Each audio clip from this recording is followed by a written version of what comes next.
नमस्कार साथियों, स्वागत है आपका इस YouTube चैनल में। पिछले क्लास में हम लोग चर्चा किए थे बिहार का विधान परिषद के बारे में।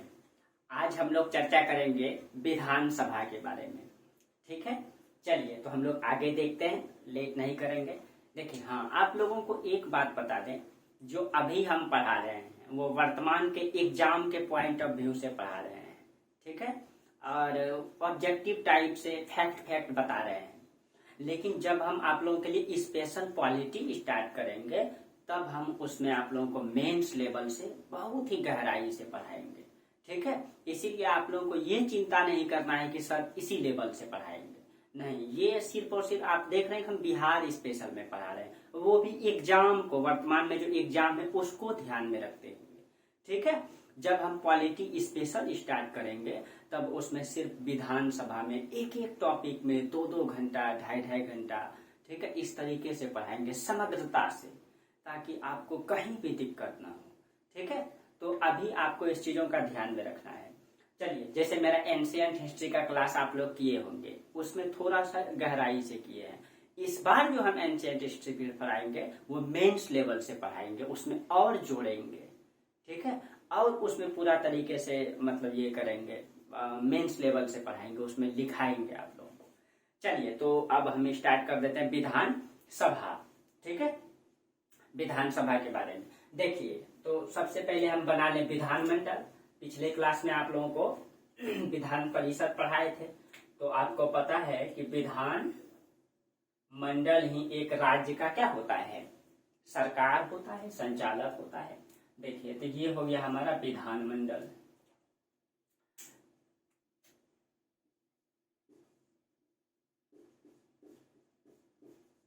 विधान मंडल, आप लोग इसको पूरा समझ चुके हैं, इसमें अब ज्यादा चर्चा हम नहीं करेंगे। तो इसमें आपका हो जाता है एक विधानसभा और एक हो जाता है विधान परिषद। तो ये हो जाएगा आपका विधानसभा ना, और एक हो जाता है आपका विधान परिषद। तो कल हम लोग विधान परिषद के बारे में चर्चा कर चुके हैं। आर्टिकल 169 में इसकी चर्चा है, आर्टिकल 170 में इसकी चर्चा है। ठीक है, हम आपको बोले थे, और यहाँ पे होता है आपका राज्यपाल। क्लास में क्लियर है आपको, अब कोई भी चीज का चिंता नहीं करना है। ठीक है, और हम आपको बोले थे कि विधानसभा का बहुमत दल का नेता ही क्या होता है, सीएम होता है ना, लेकिन सीएम दोनों में किसी का मेंबर हो सकता है। दूसरा, सीएम क्या करता है कि मतलब कि अपने राज्य का संचालन के लिए मंत्री परिषद का गठन करता है, और मंत्री परिषद को कौन नियुक्त करता है, राज्यपाल। तो यहाँ पे लिख दीजिए मंत्री परिषद, मंत्री परिषद का गठन करता है। क्लियर है? ठीक है, चलिए अब हम विधानसभा के बारे में चर्चा करेंगे। आपको पता है कि हमारा बिहार विधानसभा में जो है, ठीक है, 243 सीट है ना, और थोड़ा सा हम इसका बेसिक चर्चा कर भी चुके हैं, एक बार और कर देते हैं। इसमें 243 सीट है, इसका मेंबर को एमएलए कहा जाता है ना, MLA, member of legislative alliance ना, इसका मेंबर को MLC, member of legislative council, इसी को ना विधायक कह देते हैं। इसको क्या कहते हैं, विधायक। तो आप लोगों का अपना अपना विधायक कौन है आप लोग कमेंट कीजिएगा। एमएलए कहते हैं, अब इसी को आप लोग वोट देते हैं। इसके बारे में कुछ जानकारी भी है आपको। और इसका जो विधायक बनने के लिए कितना उम्र चाहिए भाई, तो 25 साल चाहिए। विधायक चुनते हैं कितना साल के लिए, ये 5 वर्ष के लिए होता है। ठीक है, 5 वर्ष के लिए होता है। ठीक है, इसको विधानसभा को निम्न सदन कहा जाता है, अभी इसके बारे में चर्चा करेंगे। निम्न सदन कहा जाता है, इसको अस्थायी सदन भी कहा जाता है, अस्थायी सदन भी कहा जाता है। ठीक है, अब देखिए इसको अस्थायी, हाँ, इसको एक बात और लोकप्रिय सदन भी कहा जाता है। लोकप्रिय क्यों भाई, लोकप्रिय सदन क्योंकि इसमें जनता का प्रतिनिधि जाता है, इसीलिए। ये तो बेसिक चीजें हो गया। ठीक है, अब देखिए ये सब चीजें आप लोग भी जानते हैं ना। विधान परिषद के बारे में नहीं जानते हैं कुछ लोग जानते हैं, क्योंकि हर राज्य में होता नहीं है। ठीक है, चलिए तो अब हम बात करते हैं विधानसभा के बारे में। तो विधानसभा को क्या कहते हैं, निम्न सदन, लोकप्रिय सदन, अस्थायी सदन। थोड़ा सा इसमें हम थोड़ा सा चर्चा करते हैं कि लोकप्रिय सदन तो आप समझ गए, क्योंकि इसमें जनता का प्रतिनिधि जाता है जबकि हम इसमें बात किए थे कि इसका जो चुनाव होता है न अप्रत्यक्ष न अप्रत्यक्ष होता है इसका चुनाव, सभी लोग उसमें वोट नहीं देते हैं, इसीलिए इसको उच्च सदन कहते हैं। इसका कार्यकाल भी 6 वर्ष का होता है, जबकि इसका कार्यकाल 5 वर्ष का होता है। ठीक है, चलिए अब देखिए इसमें जो 243 सीट है, अब इसके बारे में थोड़ा सा चर्चा कर दें कि जो सीटों का आवंटन है वो जनसंख्या के आधार पे किया गया है। ठीक है, यानी कि जितने 28 राज्य है भारत में, तो 28 राज्य में हर का विधानसभा में अलग अलग सीट होगा, वहां की जनसंख्या के अनुसार से होगा। ठीक है, जनसंख्या अनुच्छेद 170 में कहा गया है। ठीक है, हम आपको संविधान की भाषा बता दें तो इसमें अनुच्छेद 170 में ये कहा गया है कि प्रत्येक राज्य की विधानसभा के सदस्य उस राज्य के प्रादेशिक निर्वाचन क्षेत्र से प्रत्येक मताधिकार द्वारा चुने जाते हैं। किसी भी राज्य की विधानसभा में 500 से अधिक और 60 से कम सदस्य नहीं होना चाहिए, ये संविधान में लिखा गया है। यानी कि विधानसभा में अधिकतम सीट कितना हो सकता है, अधिकतम सीट हो सकता है तो वो हो सकता है 500 और न्यूनतम सीट हो सकता है 60। ठीक है, न्यूनतम 60 हो सकता है इसमें। और बिहार में कितना है 243। और ये बातें किसमें कहा गया, ये चर्चा विधानसभा की चर्चा किसमें 170 में है आर्टिकल, तो इसी में कहा गया है। अब देखिए इसका कुछ अपवाद भी है, जैसे न्यूनतम संख्या जो है ना कुछ राज्य फॉलो नहीं करता है। ठीक है, जैसे गोवा में 40 है, मिजोरम में 40 है, सिक्किम में 32 है। आप लोग इसको लिख लीजिएगा। ठीक है, कि गोवा, ठीक है, गोवा में कितना है 40, मिजोरम MIZ लिख देते हैं, मिजोरम में कितना है 40 है। ठीक है, हाँ सिक्किम SIKK लिख देते हैं, सिक्किम में 36 ही है। ठीक है, ये अपवाद है, कभी कभी क्वेश्चन पूछ लेता है इससे। ठीक,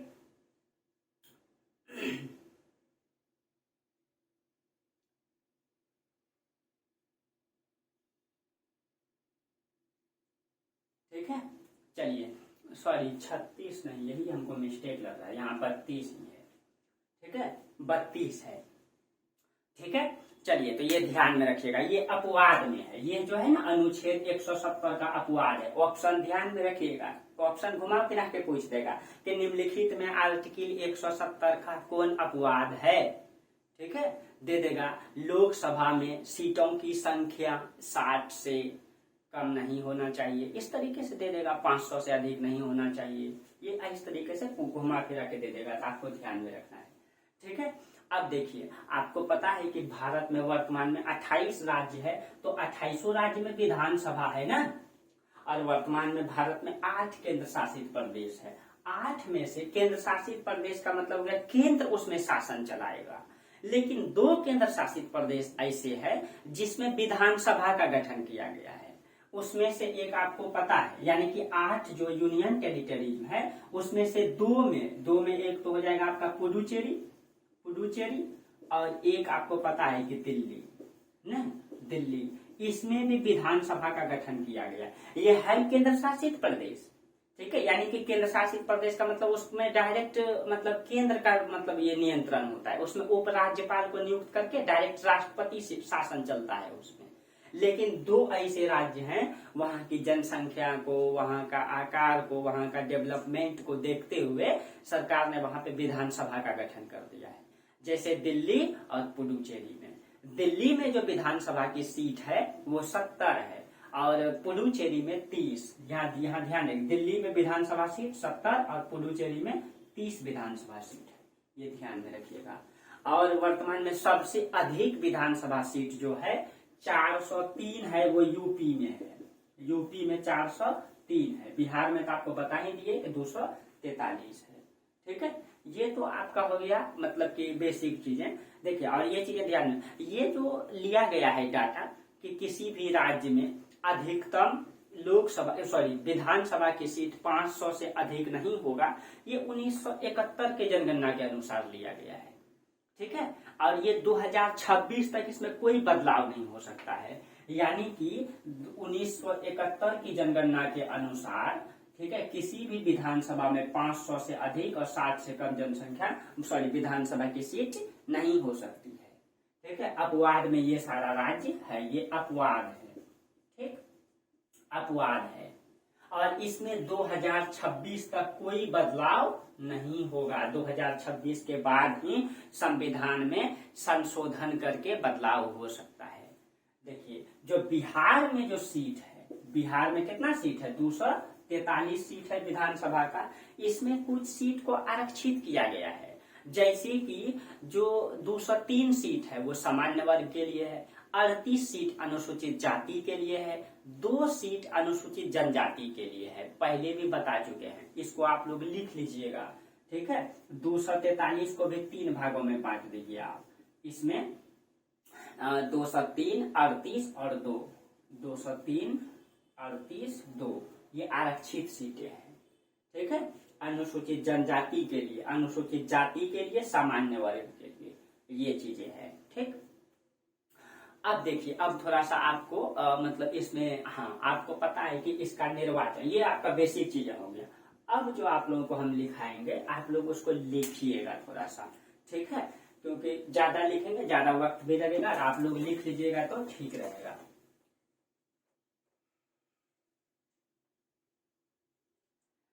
देखिए, आपको पता है कि इसका निर्वाचन, तो आप सभी को पता है कि निर्वाचन तो मतलब सार्वभौमिक मताधिकार से होता है। जिसका आयु 18 वर्ष से ऊपर है वो सब चुन सकते हैं। तो इसका निर्वाचन आप लोग लिख लीजिएगा, यहाँ पे निर्वाचन, यहाँ देश लेके लिख लीजिए, सार्वभौमिक मताधिकार द्वारा, सार्वभौमिक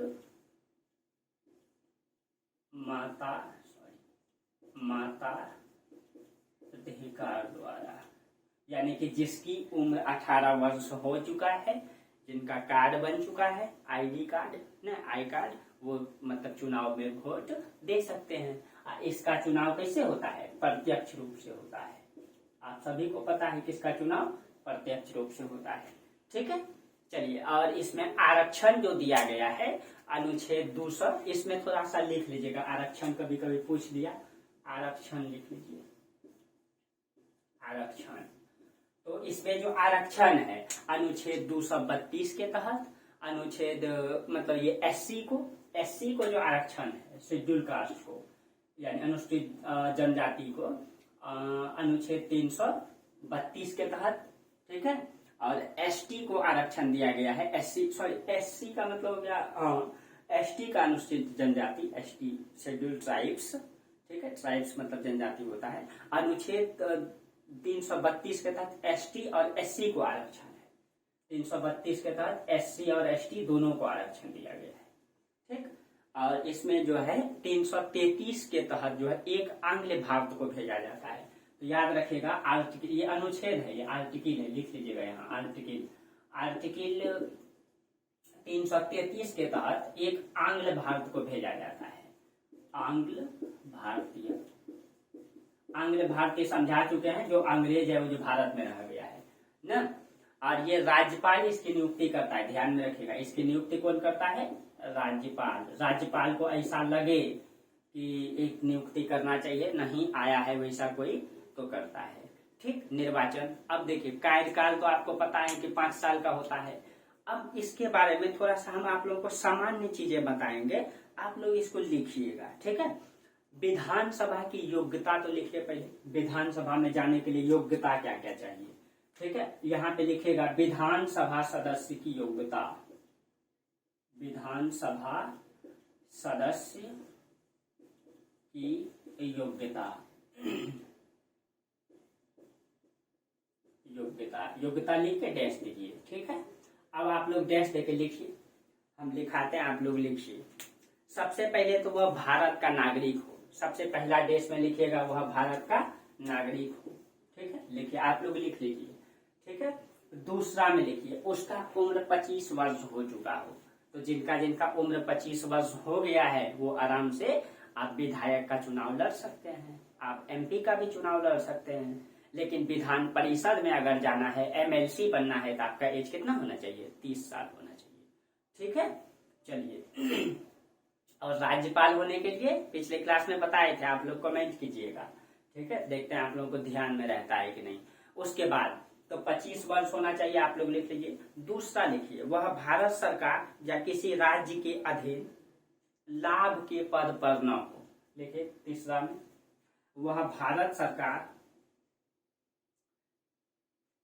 या किसी राज्य सरकार के अधीन लाभ के पद पे न हो। या मतलब लाभ के पद पे मतलब कि जैसे कि कुछ पद ऐसा है जिसको लाभ के पद नहीं माना जाता, जैसे राष्ट्रपति का पद को उसका लाभ को पद नहीं माना जाता है, ठीक है। लेकिन आप जो है कि सरकारी जॉब में हैं, डॉक्टर हैं सरकारी में, ठीक है, सरकारी जॉब में किसी भी जॉब में है तो वो जितना भी सरकारी नौकरी है वो लाभ का पद माना जाता है। तो अगर आप लोकसभा का चुनाव जीतना चाहते हैं ना, ठीक है, तो सबसे पहले आपको नौकरी छोड़ना पड़ेगा, तब आप चुनाव में भाग ले सकते हैं। लेकिन आपको एक बात बता दें, एक व्यक्ति को उसमें छूट दिया गया है। अगर आप किसी यूनिवर्सिटी का प्रोफेसर हैं या बनेंगे जीवन में आगे चल के, तो प्रोफेसर को ये छूट है कि जब वो मान लीजिए कि वो विधायक बनना चाहते हैं या एमपी बनना चाहते हैं, तो वो क्या करेंगे कि प्रोफेसर हैं, कुछ दिन के लिए इस्तीफा दे दिए, कुछ दिन के लिए क्या किए, इस्तीफा दे दिए। और इस्तीफा देने के बाद वो चुनाव लड़ लिए। चुनाव लड़ने के बाद अगर वो चुनाव जीत गए तो 5 साल वो विधायक या एमपी रहेंगे, जिसमें भी वो चुनाव जीतेंगे, ठीक है। उसके बाद मान लीजिए वो मतलब चुनाव हार जाते हैं, ठीक है, तो फिर से वो अपना जो पद है प्रोफेसर का उसमें वो ज्वाइन कर सकते हैं, सिर्फ प्रोफेसर का, और किसी भी पोस्ट में ऐसा नहीं है, ठीक है। जो प्रोफेसर का जॉब करते हैं उसको ये ऑप्शन दिया गया है। मान लीजिए वो चुनाव हार जाते हैं, चुनाव मतलब प्रोफेसर में है, चुनाव मतलब कि अपना पद से रिजाइन दे दिए, अब फिर वो क्या किए, मतलब चुनाव लड़ लिए, और चुनाव लड़ने के बाद मान लीजिए हार गए, तो फिर से वो अपना प्रोफेसर में ज्वाइन कर लेंगे। लेकिन अगर आप किसी अन्य जॉब में हैं, रेलवे में मतलब टीचर में हैं, तो आप ऐसा नहीं, आपको जॉब छोड़ना पड़ेगा चुनाव लड़ने के लिए। लेकिन प्रोफेसर में ये थोड़ा सा ऑप्शन दिया गया है, ठीक है। चलिए, तो ये चीजें आप लोग लिख लीजिए। तो हम लिखा है कि वो किसी लाभ के पद पे नहीं हो, ठीक है।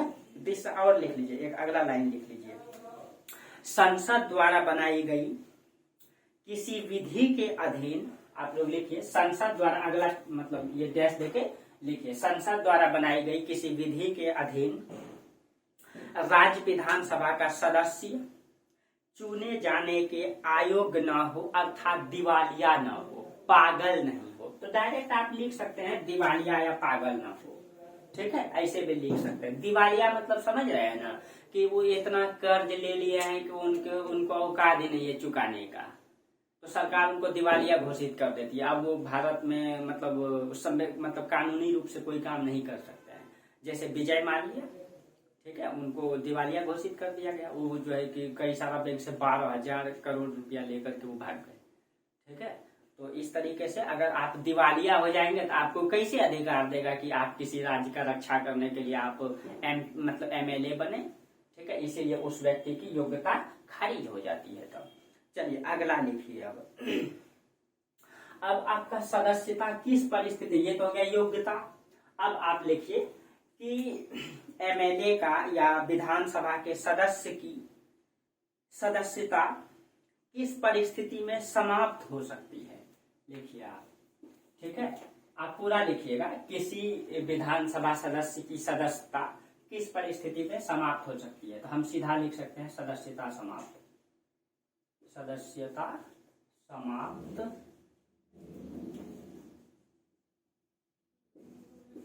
किस परिस्थिति में, यानी कि कोई एमएलए साहब क्या गलती करेंगे, ठीक है, कानूनी रूप से क्या गलती करेंगे कि उनकी सदस्यता समाप्त हो जाएगी। तो लिखिए, वह विधानसभा की सदस्यता से इस्तीफा दे दे। एक तो ये चीजें हो गया कि उनका मन है कि अब हमको नहीं रहना है, हमको ठीक नहीं लगता है, अब हम दूसरा काम करेंगे, ठीक है, तो वो अपना इस्तीफा दे सकते हैं। एक तो वो, तो आप लिख लीजिएगा पहला में इस्तीफा देने पर, ठीक है, लिख लीजिए आप, वह विधानसभा की सदस्यता से इस्तीफा दे दे। दूसरा में लिखिए, वह विधान परिषद में मनोनीत कर दिया जाए। देखिए अगर दूसरा में लिखिए, अगर मतलब मान लीजिए कि एमपी साहब ये चाहते, मतलब सीएम चाहते हैं कि फला व्यक्ति थोड़ा अच्छा डेवलप करेंगे विधान परिषद में जाके, तो उनको क्या करेंगे, वो हैं विधायक लेकिन उनको विधान परिषद में नियुक्त कर देंगे, मनोनीत कर देंगे।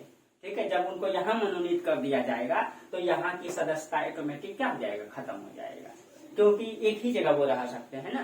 ठीक है, एक ही जगह रह सकते हैं, इसीलिए तो वो लिख लीजिए कि विधान परिषद में मनोनीत कर दिए जाने पर। दो परिस्थिति हो गया। तीसरा परिस्थिति में लिख लीजिए, यदि वह सदन की अनुमति के बिना, देखिए यदि वह सदन की अनुमति के बिना 60 दिन तक सदन में अनुपस्थित हो। अगर वो लगातार सदन में कोई चिट्ठी कोई सूचना दिए हुए 60 दिन तक अगर वो सदन में नहीं आएंगे, ठीक है, तो उनकी सदस्यता ऑटोमेटिक समाप्त कर दी जाएगी। ये परिस्थिति हो गया। तो आप तीसरा पॉइंट लिख लीजिए, उसको चौथा लिख लीजिए।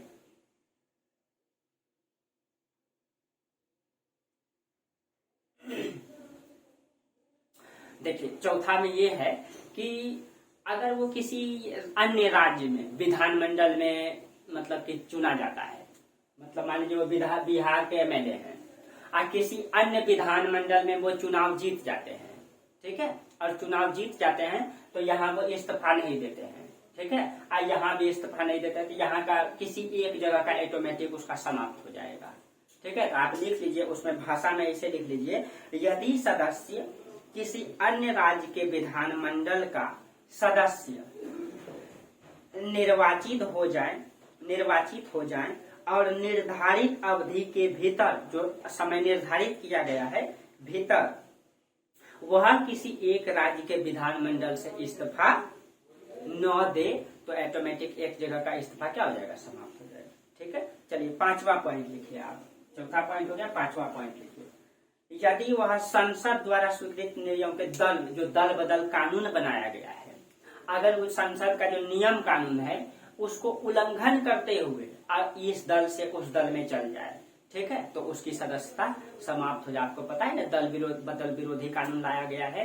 पहले दल बदल विरोधी आप समझ रहे हैं, अभी आरजेडी में है, उस समय लोजपा में चल गए, कई बीजेपी में चल गए, कोई ठिकाना ही नहीं है। तो उसका भी कुछ नियम है, आप किस परिस्थिति में दल को परिवर्तित कर सकते हैं।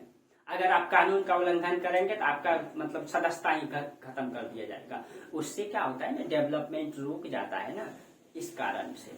ठीक है, चलिए ये हो गया। अब उसके बाद देखिए, विधानसभा की अवधि लिख दीजिए आप। दो टॉपिक हो गया ना, योग्यता, किस परिस्थिति में उसकी मतलब की सदस्यता समाप्त हो सकती है, दो टॉपिक हो गया। अब आप लिख लीजिए कि विधानसभा की अवधि तो आपको पता है कि 5 साल का होता है, ठीक है, लेकिन और क्या क्या परिस्थिति बनती है आप लिखिए।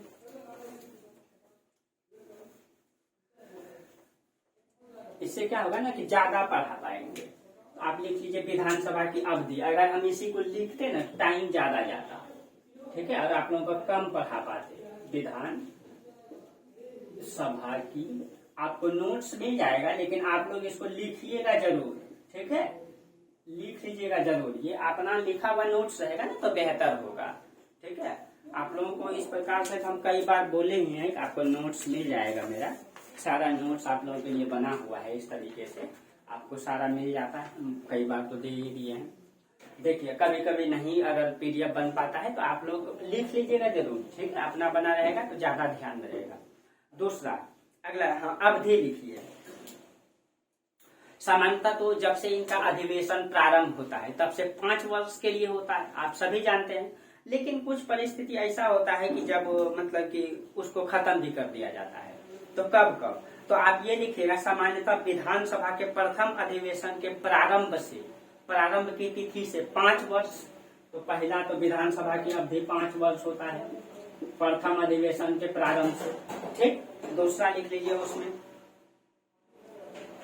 हाँ, अब दूसरा पॉइंट में लिख लीजिए, राज्यपाल अगर चाहे तो 5 वर्ष से पहले भी भंग कर सकती है। आप लिख लीजिए कि राज्यपाल चाहे तो इसे 5 वर्ष के पूर्व भी भंग कर सकती है, दूसरा पॉइंट। तीसरा पॉइंट में लिखिए, राज्य में आपातकाल लागू कर देने पर, ठीक है, आपात स्थिति लागू होने पर संसद द्वारा, देखिए अगर राज्य में आपातकाल की स्थिति आ जाए, मतलब मान लीजिए हमारा बिहार है, बिहार में देखते हैं हर साल बाढ़ आ जाता है, और किसी बार ऐसा मतलब बाढ़ आ जाए कि परिस्थिति ऐसा बन जाए कि चुनाव कराने का टाइम ही नहीं है। मतलब कि मान लीजिए कि बिहार का चुनाव होना है और अभी मान लीजिए 2024 में अभी लोकसभा का चुनाव होना है, और 2000 कब हुआ है 20-25 में होगा हम लोगों का फिर चुनाव बिहार में। अब 25 में मान लीजिए चुनाव होना है, और 25 में बाढ़ ऐसा आ जाए कि चुनाव जो है कि हो नहीं पाए, परिस्थिति के कारण हर जगह बाढ़ से डूबा हुआ है, लोग कैसे वोट देने जाएंगे। अब उस परिस्थिति में आपात की स्थिति हो गया। अब उसको कौन देख के आया था कि ऐसा बाढ़ आ जाएगा, वो आपात है ना। तो आप यहाँ पे लिख लीजिएगा कि आपात की स्थिति में, ठीक है, आपात की स्थिति में इसको बढ़ाया भी जा सकता है, ठीक है। आपात की स्थिति हो गया, मान लीजिए 5 वर्ष है कार्यकाल एमएलए का, लेकिन ऐसा स्थिति आ गया है कि अब चुनाव हो नहीं सकता है, तो आपात की स्थिति में इसको 6 माह तक टाइम बढ़ा दिया जाएगा, 6 महीना तक। अब मान लीजिए 6 महीना में भी चुनाव नहीं हो पाया, स्थिति ठीक नहीं हो पाया, तो एक बार में 6 माह तक ही बढ़ाया जा सकता है, तो फिर 6 माह तक बढ़ा सकते हैं, फिर 6 माह तक, ठीक है। मान लीजिए इस बार भी चुनाव नहीं हो पाया, तो फिर इस तरीके से 6 माह तक बढ़ा सकते हैं। कब तक? 3 वर्ष तक ही बढ़ा सकते हैं आप, अंततः 3 वर्ष, यानी कि 6 माह करके, ठीक है। 3 वर्ष जब पूर जाएगा कि 6 महीना हो गया, फिर 6 12 महीना हो गया, इस तरह 3 वर्ष पूर जाएगा, तो उसके बाद आपको चुनाव कराना पड़ेगा, ठीक है। तो याद रखिएगा, इसके विधानसभा की अवधि होता है 5 साल। दूसरा पॉइंट लिखा है राज्यपाल इसको 5 वर्ष से पहले भी भंग कर सकती है। तीसरा, आपात की स्थिति में इसको 6 माह एक बार में, और इस तरीके से 6 माह करके 3 वर्ष तक बढ़ाया जा सकता है। लिख लीजिएगा आप लोग इसको, ठीक है, भाषा में, कि आपात की स्थिति लागू होने पर इसकी अवधि को एक बार में 6 माह, फिर 6 माह, इस तरीके से 3 वर्ष तक बढ़ाया जा सकता है, ठीक है। चलिए, ये पॉइंट हो गया। अगला पॉइंट लिखिए, हाँ, अब लिखिए अधिवेशन, ठीक है। अवधि समझ गए आप लोग, ये 5 वर्ष होता है, उसको बढ़ाया भी जा सकता है, उसको घटाया भी जा सकता है, ठीक। अब अगला लिख लीजिए आप लोग अधिवेशन। अब आपको पता है ये विधानसभा का अधिवेशन क्या होता है, जो बैठक होता है। लिख लीजिए अब अधिवेशन, अधिवेशन, ठीक है। देखिए, जो विधानसभा का जो अधिवेशन होता है, इसमें लिख लीजिए कि राज्यपाल विधानसभा, लिखिए राज्यपाल, इसी में लिखिएगा डैश देके, कि राज्यपाल विधानसभा और विधान परिषद का अधिवेशन किसी भी समय बुला सकता है। पहला पॉइंट लिख लीजिए कि राज्यपाल विधानसभा और विधान परिषद का अधिवेशन किसी भी समय बुला सकता है। लिख लीजिए परिस्थिति में, परंतु 2 अधिवेशन के बीच 6 माह का अधिक अंतर नहीं होना चाहिए, ठीक है। मान लीजिए अधिवेशन का मतलब बैठक, सत्र जिसको कहते हैं। मान लीजिए कि राज्यपाल अधिवेशन बुलाए, जनवरी में बुलाए, 6 जनवरी को। अब अगला अधिवेशन वो बुला रहे हैं दिसंबर में, जनवरी के बाद वो दिसंबर में नहीं बुलाएंगे, ठीक है। तब तो ढेर दिन 11 महीना का अंतर हो जाएगा। 6 महीना के अंदर अगर वो जनवरी में बुलाए ना, तो जनवरी के बाद फरवरी, मार्च, अप्रैल, मई, जून, जुलाई में उनको बुलाना पड़ेगा, ठीक है। 6 महीना का गैप ही होना चाहिए उस डेट में। तो आप पूरा लिख लीजिए। अब देखिए कि राज्यपाल विधानसभा और विधान परिषद का अधिवेशन किसी भी समय बुला सकते हैं, परंतु अधिवेशन के बीच 6 माह से अधिक अंतराल नहीं होना चाहिए। ये लिख लीजिए, होना चाहिए। हाँ, उसी में लिख लीजिए। अगला पॉइंट लिख दीजिए। फिर अगला पॉइंट, राज्यपाल दोनों सदनों का सत्रावसान भी कर सकते हैं। सत्रावसान का मतलब हो गया कि जो सत्र बुलाएं उसको भंग कर सकते हैं, उसको समाप्त कर सकते हैं, उसी को सत्रावसान कहा जाता है। ये सब संवैधानिक भाषा है, ठीक है। सत्रावसान कर सकते, ये सब क्वेश्चन पूछता है। अभी कुछ पॉइंट होगा आपको बता देंगे लास्ट में। सत्रावसान कर सकता है। अधिवेशन आप लोग समझ गए, राज्यपाल कभी भी बुला सकते हैं 6 महीना के अंदर, ठीक है। अगर उनको लगेगा कि एक स्पेशल मतलब बैठक बुलाना चाहिए, अभी जैसे लोकसभा में बुलाए गए मोदी जी 18 सितंबर को, ठीक है। और कुछ 4-5 विशेष मुद्दा पे बात करना है, जैसे कि आपको पता है एक राष्ट्र एक चुनाव पे शायद बात होगा, और इसमें यूनिफॉर्म सिविल कोड में बात होगा, समान नागरिक संहिता में, और चुनाव प्रक्रिया को लेकर के और कई सारे मुद्दे पे बात करने वाले हैं। 5 दिन के लिए वो विशेष बैठक बुलाए। उसी प्रकार राज्यपाल को लगे, ठीक है, तो वो बुला, मुख्यमंत्री बोलेंगे कि सत्र बुलाइए, जरूरत है इस मुद्दे पे बात, बिहार में बाढ़ आ गया, सब जल्दी से सदन बुलाइए, तो वो बुला सकते हैं, ठीक है, बीच में भी बुला सकते हैं। चलिए, उसको विशेष अधिवेशन कहा जाता है। चलिए, ये हो गया क्लियर। दूसरा अधिवेशन हो गया। अब लिखे गणपूर्ति। गणपूर्ति अधिवेशन हो गया, अब लिखे गणपूर्ति। आप लोग मतलब इसके नीचे लिखिएगा गणपूर्ति, गणपूर्ति, ठीक है। गणपूर्ति का मतलब ये हो गया, मान लीजिए कि बैठक बुलाना है, 243 मेंबर बिहार में है, ठीक है, जिस राज्य में जितना भी है।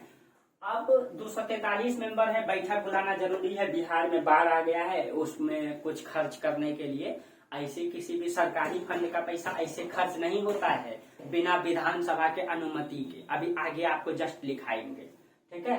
तो इसमें क्या होता है कि अगर 243 मेंबर हैं और विशेष बैठक बुला लिया गया तो इसका 1/10 मेंबर आना चाहिए, यानी 10% मेंबर, 243 में कम से कम 10% मेंबर आएगा, तभी विधानसभा का बैठक होगा, नहीं तो नहीं होगा।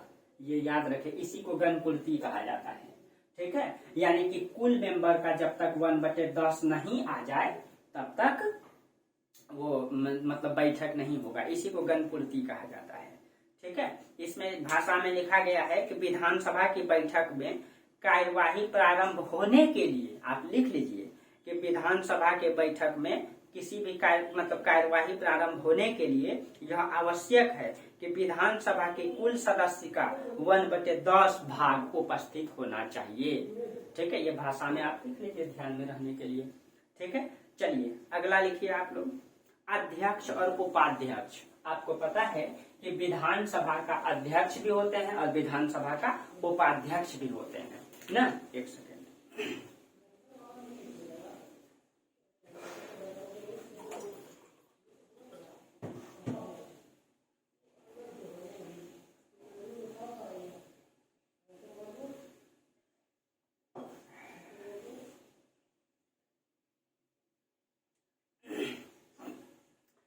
देखिए, हाँ, हम बता रहे थे अध्यक्ष एवं उपाध्यक्ष। देखिए अगला, अध्यक्ष और उपाध्यक्ष।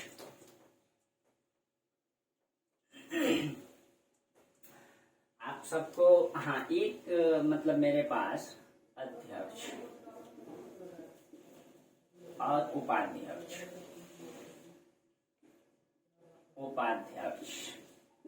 मेरे पास हमेशा एक शिकायत ये आता है कि कई सारा फोन भी आता है कि सर पढ़ते तो हैं, मन नहीं लगता है, मोबाइल में टाइम बर्बाद हो जाता है। कई बार मेरे पास आया है ये मैसेज, ठीक है। और यहाँ भी आपको मतलब यहाँ भी रहते हैं तो सब तो जान ही गए, हमको परिचित हो गए हैं। और जब भी रूम में खाली बैठे रहते हैं, कभी 5-10 मिनट बाहर ही निकलते हैं, तो सब जानते हैं। तो यही पूछते हैं कि आप कितने घंटे पढ़ते हैं और आपका क्या माहौल, आपको मेरा समझ में नहीं आता है कि आप कैसे पढ़ते हैं। अरे भाई, ज्यादा पढ़ने की क्या जरूरत है, जो सिलेबस है उसको पढ़ना है, ठीक है। जो टॉपिक मिला है उसी को पढ़ना है। जो आपकी तैयारी चल रहा है, जैसे कि मान लीजिए आप बीपीएससी पढ़ रहे हैं या हम यूपीएससी पढ़ रहे हैं, जो भी आप यूपीएससी पढ़ रहे हैं, बीपीएससी पढ़ रहे हैं, जो सिविल सेवा की तैयारी कर रहे हैं या किसी अन्य सेवा की तैयारी कर रहे हैं, तो आप कम से कम प्रतिदिन, आप अगर शुरू कर रहे हैं तैयारी को, तो कम से कम प्रतिदिन 2 टॉपिक तो पढ़िए ही। हिस्ट्री को, जिससे भी आप स्टार्ट किए, मान लीजिए आप तैयारी स्टार्ट किए तो पहले ज्योग्राफी पढ़िए और हिस्ट्री पढ़िए, ठीक है। शुरू में 2 पेपर एकदम मेहनत से, मतलब 3-4 घंटा कम से कम ज्योग्राफी में देना है, 4 घंटा हिस्ट्री में देना है, ठीक है। एकदम डेली बाय डेली 4 घंटा पढ़िए, 4 घंटा इसमें प्लस में। उसके बाद अखबार जरूर पढ़िए, कोई भी अखबार हो, ठीक है। जैसे राष्ट्रीय संस्करण का आता है दैनिक जागरण, उसको भी पढ़ सकते हैं, ठीक है। कम से कम 2 घंटा अखबार पढ़िए। अखबार में ऐसा वर्ड आएगा ना, आपको उलझा देगा। आपको अखबार समझ में नहीं आएगा जब तक आप history, geography, polity, ethics, economics नहीं पढ़ेंगे, अखबार नहीं आएगा समझ में, ठीक है। साइंस का भी कुछ टॉपिक होता है, साइंस एंड टेक का, वो भी नहीं आएगा, लेकिन अखबार आपको उलझाएगा। ये क्या है, एमएसपी क्या है, ठीक है। मतलब ये सब आएगा। एमएसएमई क्या है, इकोनॉमिक्स का वर्ड आएगा, आपको समझ में नहीं आएगा, आप फंसेंगे, आप सर्च मारेंगे। ठीक है, तैयारी। अब कहेंगे कि डेली बाय डेली करते हैं, लेकिन मोबाइल मतलब कि टाइम ले लेता है सर बहुत सारा। कल भी हम थोड़ा सा फ्री थे टाइम में, शाम टाइम में, लड़का भैया मोबाइल मेरा टाइम ले लेता है, आप कैसे पढ़ते हैं? देखिए भाई, आप जो तैयारी करने आए हैं या आप जहाँ भी तैयारी कर रहे हैं, आपका एज तो 18 साल से अधिक हो गया है, आप इतना समझदार हो गए कि आपके ऊपर जिम्मेवारी आ गया है। ठीक है, तो अगर आपके ऊपर जिम्मेवारी है तो हर चीजों को छोड़ के, ठीक है, थोड़ा सा त्याग तो करना ही पड़ेगा। कि जब तक आप त्याग नहीं कीजिएगा तब तक आप कैसे सफलता को पा सकते हैं? एक आध घंटा हुआ कर सकते हैं। कुछ लोग बोलते नहीं भैया मोबाइल चलाते हैं तो 4 घंटा मतलब उसमें रील्स में लग जाता है। अब ये सबसे बड़ा समस्या हो गया है। मोबाइल एक मतलब वरदान के रूप में तो आया, लेकिन सबसे बड़ा अभिशाप बन के रह गया है। आजकल का 95% युवा वर्ग के जो है वो सब के सब गेम में, रील्स में फंसे हुए हैं। इसके कारण से वो अपना तो अपना भविष्य देख रहे हैं, ना कुछ देख रहे हैं। आपको पता है कि इस एज में अगर आप कुछ नहीं किए, अपना भविष्य को नहीं संवारे, तो फिर जिंदगी में कभी कुछ नहीं होगा। समय यही है, ये जो युवा वर्ग है ना, 18 साल से 25 साल, 27-28 साल, इस बीच में मेहनत करके अगर आप कुछ कर लेते हैं तो जिंदगी मस्त से गुजरेगा। अगर आप इस एज में मेहनत नहीं किए तो फिर आप कभी नहीं कर पाएंगे। यही एज होता है रियल, जिसमें आप ताकत फोर्स लगा के कुछ कर सकते हैं। ये युवा ये भटकता भी है। ये कहते हैं ना कि ये ऐसा स्टेज है हम लोगों का कि 2 चीजें होता है, एक तो जवानी भी उफान मारता है, दूसरा पढ़ाई भी करना है तो उसको कंट्रोल भी करना है, दूसरा जो है कि जीवन को भी मतलब आगे बढ़ाना है। तो कई सारा परिस्थिति होता है, लेकिन आपको उस चीजों को दबा करके अपनी मेहनत को, अपनी सफलता को पाने के लिए उसमें लगा हुआ रहना पड़ेगा, नहीं तो कुछ नहीं होगा। यही तो एज है कुछ करने। आपके पास उतना समझदारी है कि आपको क्या करना चाहिए। हम लोगों की क्या हो गया, एक सबसे बड़ी चुनौती क्या हो गया, जब जब पढ़ाते हैं पहले युवाओं को मोबाइल से मतलब पकड़ पकड़ के इधर लाना पड़ता है। देखिए ये ना युवा वाला स्टेज है, ये क्या होता है, इसका 2 चक्र चलता है। एक तो भाई 18 से 25 साल में युवा तैयारी भी करते हैं, और ये 18 से 25 साल जो एज है वो सबसे खतरनाक एज है, आप सबको पता है। इसमें जवानी भी उफान मारता है, उसको तैयारी भी करना है, तो हम लोगों को क्या करना पड़ता है। और तीसरा समस्या इसमें क्या आ गया है, मोबाइल। भाई अब मोबाइल हम लोगों को इतना ये चीजें हैं कि मोबाइल से सबको पहले बचाना पड़ता है। आजकल तो 10-12 साल के बच्चे भी जवान हो जाते हैं, ठीक है, मोबाइल देख देख करके। अब उसको पहले मोबाइल से बचाओ भाई, मोबाइल से बचाए तो उसका युवा अवस्था है, इसको तब तो वो पढ़ेंगे, पढ़ाई सब लास्ट में देख रहे हैं, ये समस्या हो जा रही है। ठीक है, तो देखिए जवानी तो हर समय उफान मारेगा, यही एज होता है जिसमें आप कुछ कर भी सकते हैं। अगर इस जवानी का ताकत को अगर आप सही समय पे लगा दिए, सही स्थान पे लगा दिए, तो आपको सक्सेस जरूर मिलेगा।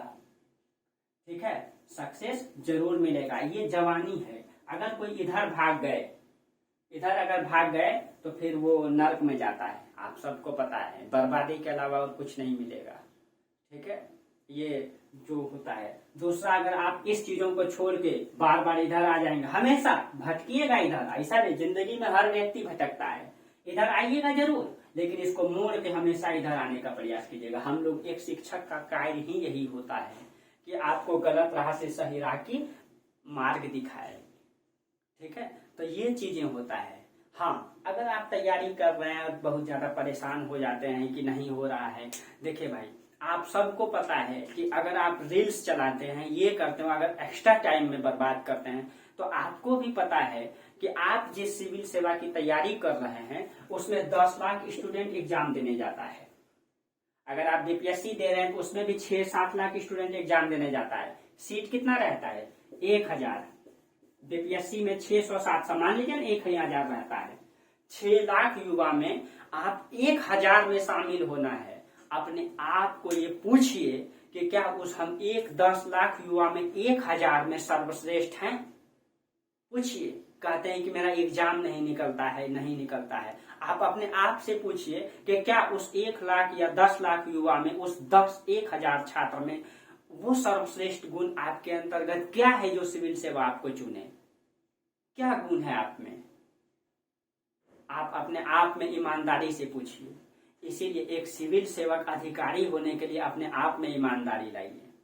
सबसे बड़ा चीज है कि अपने आप को ईमानदार बनाइए।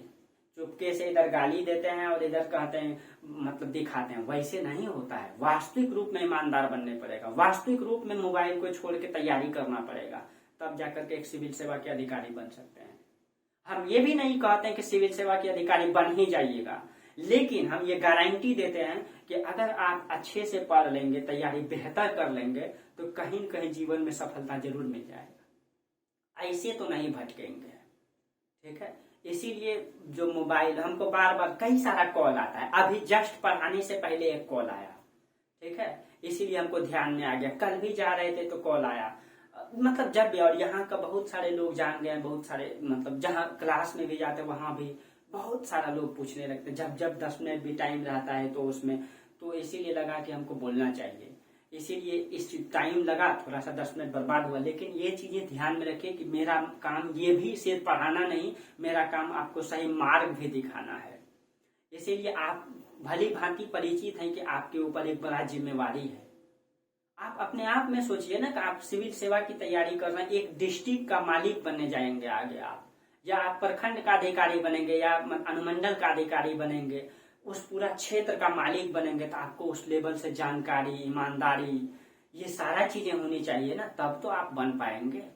आप कहेंगे सब मोबाइल में भटक जाते हैं, भैया मोबाइल में भटक जाते हैं, इधर भटक जाते हैं, वैसे नहीं होगा। अपने आप को समेट के रखना पड़ेगा, ठीक है। हर कोई, ये एज ही ऐसा है भाई, ये एज ही ऐसा है, लेकिन ये इस एज का जो ताकत है ना, इसको अगर सही दिशा में इस्तेमाल कर दिया जाए तो कोई रोक भी नहीं पाएगा आपको।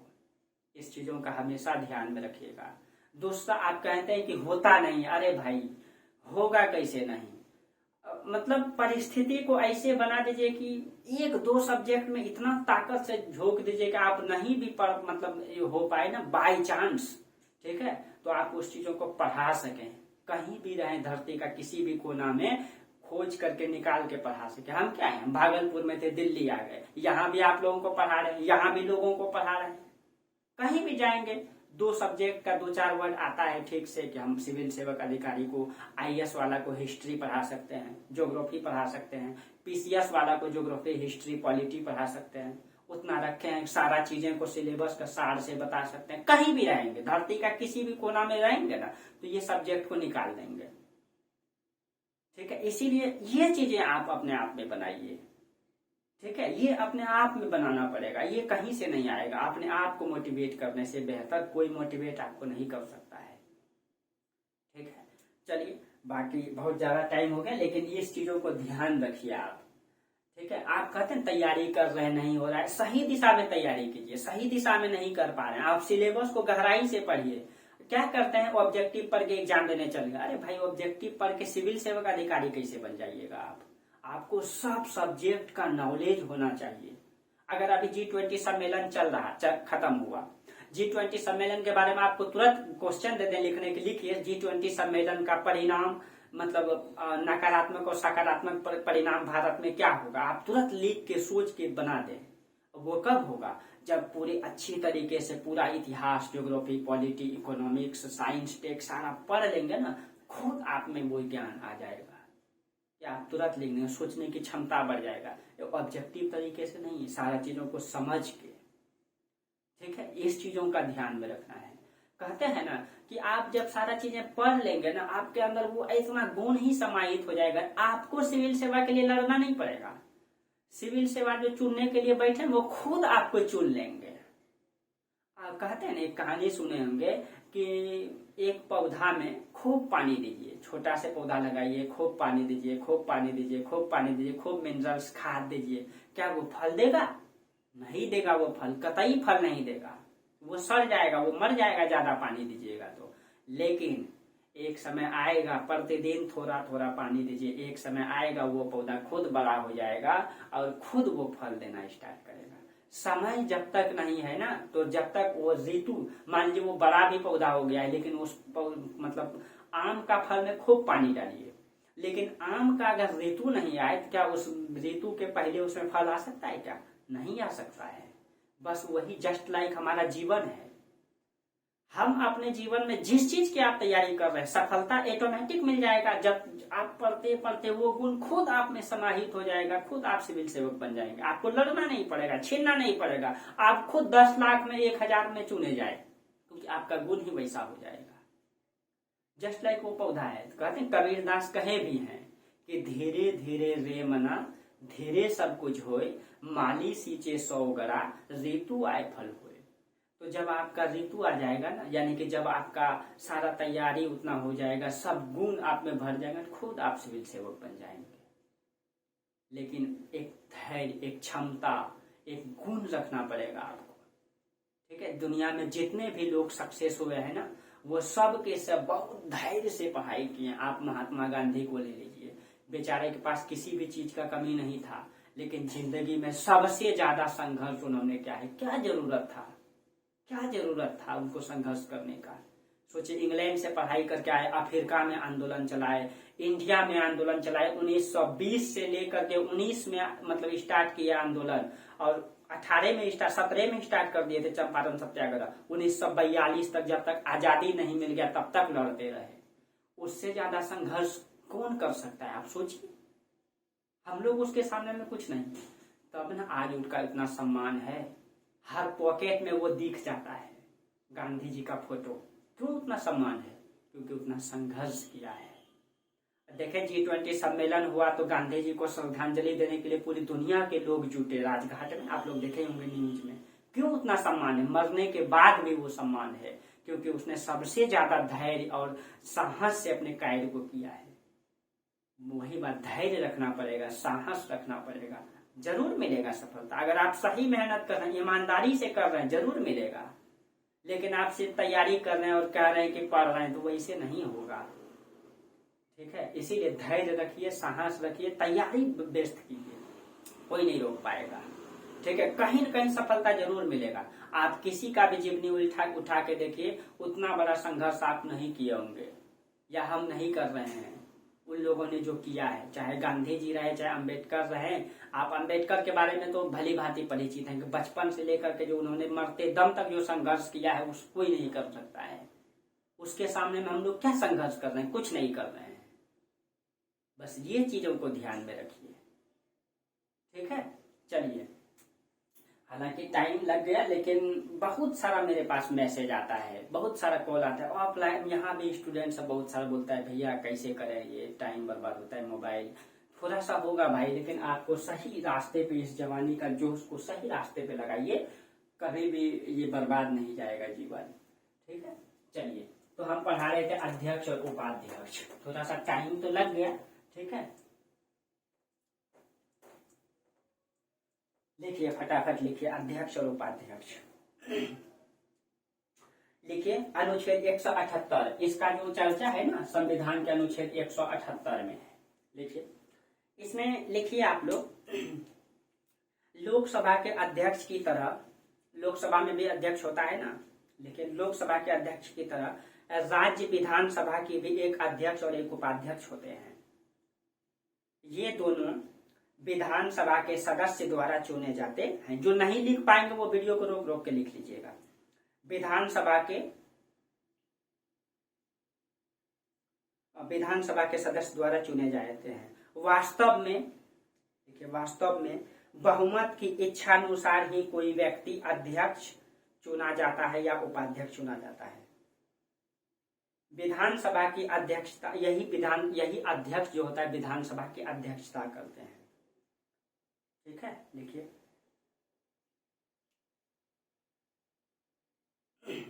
विधानसभा के अध्यक्ष की शक्तियां, लिखिए जल्दी से। विधानसभा के अध्यक्ष की शक्तियां, अध्यक्ष की शक्तियां, लिखिए। इसमें लिखिए सबसे नंबर, इसमें नंबरिंग देके लिख लीजिए, 1 2 करके लिख सकते हैं, या पॉइंट देके किसी तरीके से लिख लीजिए आप। 1 नंबर में लिखिए, अध्यक्ष विधानसभा का अधिवेशन बुलाता है। अध्यक्ष विधानसभा का अधिवेशन बुलाता है।